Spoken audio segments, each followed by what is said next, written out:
Magandang araw po sa inyong lahat. Thank you Pastor Led and IBC Naga sa patuloy niyong panalangin at pagsuporta sa gawain dito po sa Toronto, Canada, Reaching the Jews and All Nations. Ngayong umaga pong ito ay pag-aralan po natin sa Colossians chapter 3 verse 16. Let the word of Christ dwell in you richly in all wisdom, teaching and admonishing one another in psalms and hymns and spiritual songs, singing with grace in your hearts to the Lord. And whatsoever you do in word or in deed, do all in the name of the Lord Jesus, giving thanks to God and the Father by Him.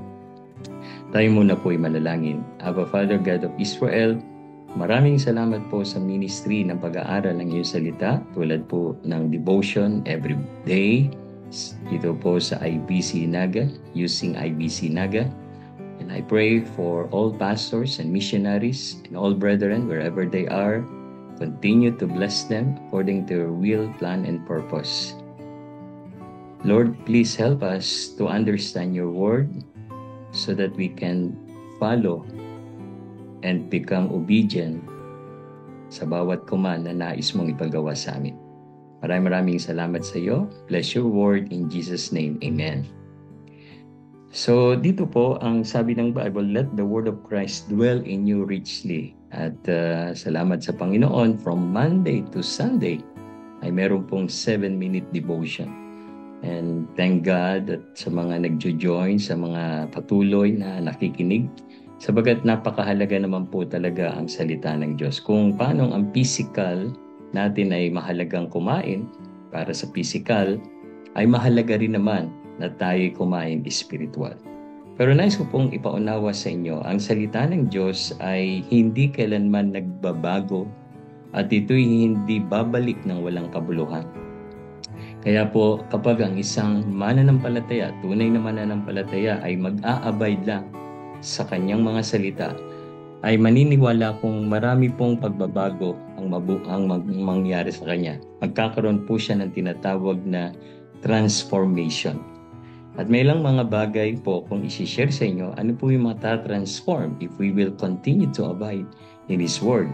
Sa John 15, if you will read from verse 1 hanggang matapos, ay binigyan diin ni Jesus Christ ang salitang abide in me and my words abide in you.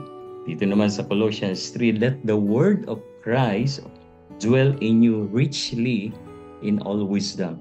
Meaning to say, pagyamanin natin. At sa Psalms chapter 19, the law of the Lord is perfect, converting the soul. The testimony of the Lord is sure, making wise the simple. And doon sa babang verse, more to be desired as gold, as honey, no? Lahat naman siguro tayo ay gusto ng mag-wear ng mga gold. It's a precious stone. So, pero kapag ang isang believer ay hindi nagpatuloy sa kanyang salita, ay mananatili lamang siyang believer, worshipper, or pero hindi siya magiging disciple or follower of Jesus Christ. Tandaan niyo po, magkaiba po yung believer and followers or disciple and disciple maker. Lahat po ng follower of Jesus Christ or disciple ay believer. But not all believer are disciple. At hindi lang basta maging disciple, but maging disciple maker. Okay? Katulad niya, katatapos lang ng camp nyo. And we pray that some of the conversion or nagsuko ng buhay ay magpatuloy sila at maging disciple maker. And this is the mark of a disciple. Number 1, meron pong tinatawag na transform heart. Alam niyo po, likas sa atin ng mayabang, likas sa atin ng matigas. But every time na nakakarinig tayo ng Word of God, it make us humble.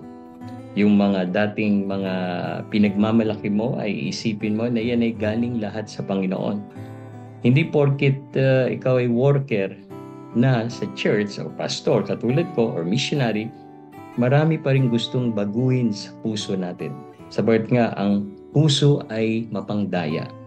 Pangalawa, transform mind. Yung dating kaisipan na ako ang magaling, ako yung tama, ako yung dapat lang pakinggan.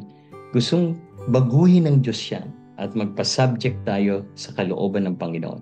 Minsan kasi nadidisip tayo, akala natin ay okay na, pero hindi naman pala okay.